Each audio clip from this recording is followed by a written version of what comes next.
recording. That's cool, but yeah, should be calm. Where's it for again? So it's for my own. So Cool. I'm kind of like an entrepreneur as well. Started my own website. It's called Art Collection. Sick. But yeah, so that's why I even respect your thing fully for you, like starting it and like helping out artists from the community as well. No, appreciate it. So yeah, that's kind of where I wanted to start. Like, what was like the initial inspiration for NQ? Because like a lot of people have ideas, but it's a different thing to actually implement it and like put it into action. 100%. I mean, I've always been of the mindset that, you know, anything's possible, you know, and it's that saying you miss 100% of the shots you don't take, innit? Yeah. And it's something that I've always had that mindset when I was young, and I never felt like, you know, things could hold me back. And yes, there's a lot that goes into certain things, but you create your own luck. And even when, you know, so many things have happened to me where, you know, it's led to other opportunities, and it's kind of come out of just the most random thing ever. And that's just by me even stepping out and making sure I'm in certain rooms or put myself in certain situations. And, you know, through that, you know, again, the luck happens. So yeah, it's like, it's been a short journey in terms of 4 years, in the grand scheme of things, but it's been an eventful one. Yeah. Sick. Yeah, so I read that Samurai and AITCH were like some of the early artists Yes. were involved with. So like, how did those kind of artists get in the picture?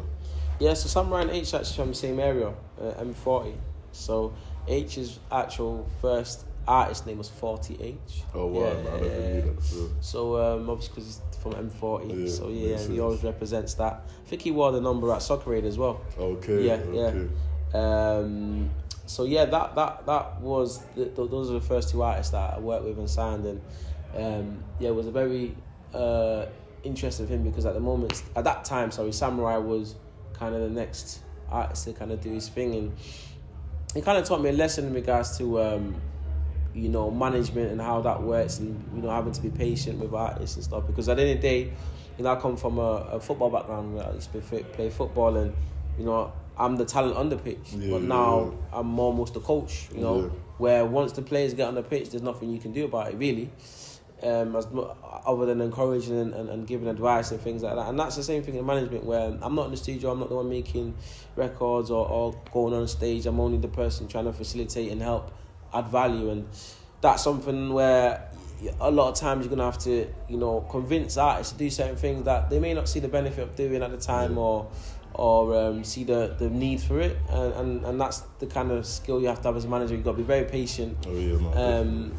you almost got to persuade them to be able to do things that benefit them ultimately. No, it's funny because like this was like early 2018 at the time, so actually my journey started with Complex, and I was like intern there, worked my way up to contributing. But Bilal on your team, actually, he used to send me AITCH'S early stuff, innit? Yeah.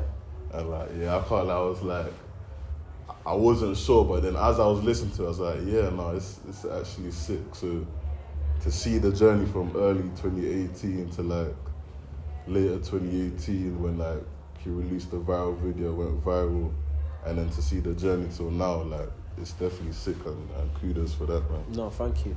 Appreciate it. Yeah, and Mastermind is another artist who's like been making waves over the last few years. So like, what kind of attracted you to him as well? I mean, you know, we don't actually, a lot of the artists that we work with or have done things for, we don't necessarily always publicise, but we're just, you know, any artist from the city, it's important that we support, even in ways unofficially, you know. So with Mastermind, like, we never actually officially really like necessarily worked on certain things together, but it's someone that, you know, I've always seen as very talented, had the potential to do things, and any ways we can support him, whether it's through brand deals or getting him opportunities with features or anything like that. It's always something that I've pushed the agenda of, and that's with a lot of the artists within the city that have come up in recent years, and it's something that, again, we look to continue. It's not just about what we're doing, it's about being able to help push forward the regional music and really expand that. But not just focus on regional music, it's about being able to take music that's good and take it as big as you can, and not just national but international.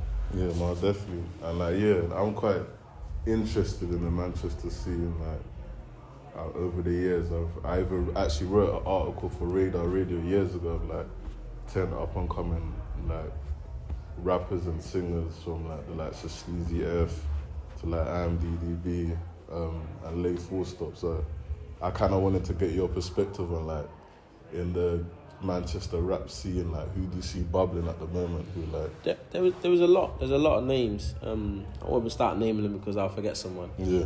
But yeah, it's a great time. You know, again, it was really weird from when I first started. It's only 4 years ago, but so much has changed since then. And obviously, part of my vision was always to see that, you know, resurgence or that kind of come up of so many Manchester, but not just Manchester, but regional talent. You know, and you know when you kind of start seeing, you know, the talents come through and doing amazing things. Obviously, like H, but other artists as well. It's like it's really, really like lovely to see, man, and it's kind of surreal, really. And even the city as a whole, in terms of its growth and its economic growth as well. Again, that was a big part of why I stayed and what I thought it would be, and now seeing that become a reality is amazing, man. That's it. So yeah, kind of looking at it from the managerial perspective, like in terms of like looking at talent, like what do you look for in like prospective artists that you want to bring onto the roster?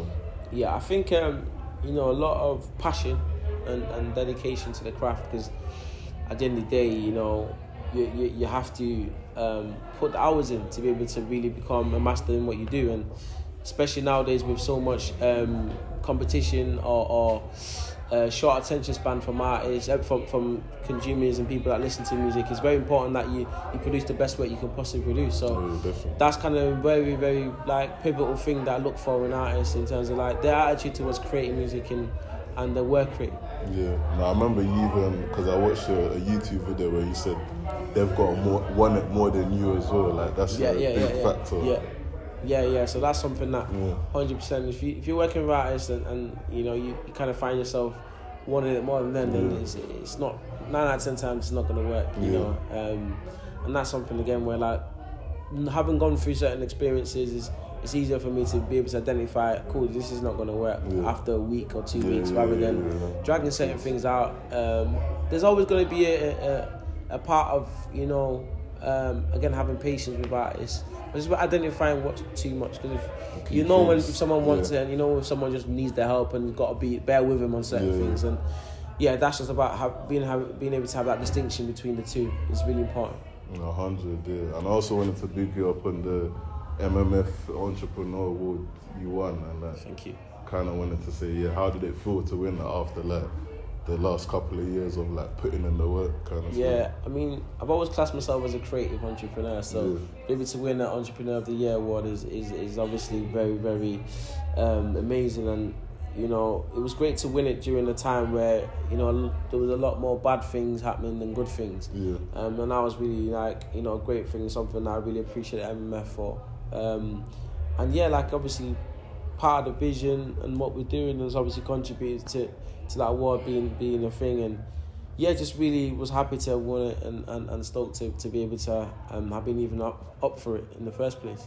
Yeah, no, that's dope. You know, I definitely see things coming into fruition, like even with this place, like it's like beautiful establishment. So where did the initial idea even come to get your own like headquarters? Yeah, I've always had the idea, man, from the beginning when I first started. I think, you know, I always wanted a place that we can call home, and a place where we can, you know, do what we want as when we want, you know. If I want to leave the door open, I can leave the door open, you know. So it's great to finally have that and be able to give, you know, the artists you're working with the space to do what they need to do. And you know, my thing has always been about, no matter what I'm doing in regards to on the business side or how I'm working with artists or talent, it's about adding value. You know, again, I'm not in the studio. I don't even like going to the studio. So I'm always like, send me the music and I'll tell you if I like it or not. And also, I'm not the one on stage or performing. All I can do is be able to look at ways I can add value. So, you know, a building like this allows, you know, artists that we work with to be able to have a space they can work out of and not have to worry about, oh, I've only got 2 hours left and I need to get out in an hour or blah, blah, blah. It's like, no, have it as long as you need. Be comfortable. Be comfortable. And that's something that, again, I take pride in. Yeah. And I was also reading that there's a prospective, like, joint venture with Abbey Road Studios. So I kind of wanted to get the insight on what the latest is with that. Yeah, I mean, we've got a great relationship with Universal and obviously on Abbey Road. It's something that we're in discussion on. You know, hopefully that there's something that we can work on together. Obviously, Abbey Road are a prestigious studio, which anyone will be proud of to work in together. Even just being there, you know, going into the space and walking in amongst the places where legends have worked out of is you know something that we appreciate a lot. And yeah, if there's something that we can do and work together on, hopefully that will happen. Yeah, just keep your eyes peeled for that and your ears to the ground. No, do it. Yeah. And like obviously, like drawing back to today, like it was dope to see Andy Burnham like cutting the ribbon and everything. So I kind of wanted to ask, like, well, he fumbled a bit, but yeah. Yeah, you were slacking there, but yeah. What can we do? Why do you think he chose like your movement to put his valuable support in? Because it could be anything really, but it's like, nah, he's seen this and said, you know what, let me run with this kind of thing. I don't know. I don't really like to like think about why. You know, I always like to think my intentions are pure, so I just focus on what I want to do. And you know, I feel like me and him were very like-minded in terms of our love for the city of Manchester and what we want to do for the music scene specifically as well. So I feel like with that we've got a natural synergy on that, and you know, I appreciate him coming through to do the honours and opening up the space, and it's a relationship that I hope to continue to grow on as well. Yeah, no, that's good. Yeah, and kind of wrapping up, like I was reading that you guys are planning to do the NQ Legacy as well. Yes. So I kind of wanted to ask, because like I love like community-based stuff as well. Like I wanted to ask, like, what are your goals of like implementing like change in the community around the area? Yeah. So with the NQ Legacy, it's something that, you know, as part of our business and our ethos, you know, I'm always thinking about how we can give back. As I mentioned before, some of the artists that we work with haven't always necessarily been on an official basis. It's always about being able to give opportunities if you can. You know, if I can do something, then why not? I'll do it. You know, if it's going to help the next person be able to achieve what they want to achieve. So with the NQ Legacy is something that is a community interest company that we set up to be able to, you know, give people inroads or understanding into the music business through, you know, different workshops and different initiatives that we're going to set up, and obviously in partnership with some of the grant funders and, you know, and people that we're able to kind of work on things together. Yeah, hopefully it can really give the next generation a kind of first step into the music business.